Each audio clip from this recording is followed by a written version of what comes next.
Okay, this was the problem that we ended class on, and I wanted to blast out the answer to it. So here was the original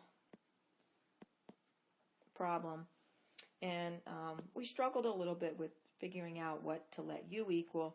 Some of you tried x, and you realized that you got back to where you started from. Some of you tried e to the x and realized that you had a mix of u's and x's, so that didn't work.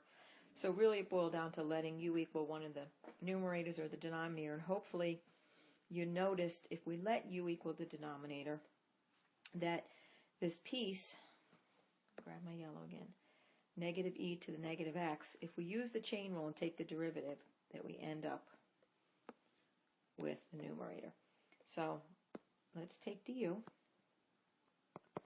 and derivative of e to the x is just e to the x. The derivative of e to the negative x, right? It is e to the negative x, but you need to account for the negative x, right? So you've got to times that by negative 1 because the derivative of the exponent is negative 1. So du, right, resolving those signs, comes up to be e to the minus x dx. And that's exactly what you have in the numerator.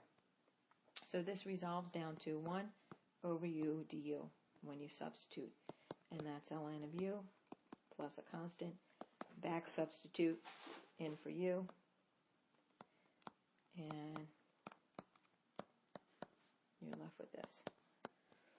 So it was a pretty short problem in number of steps, but it was a bit of a challenge to figure out what to let u equal. And again, try something and see what you get.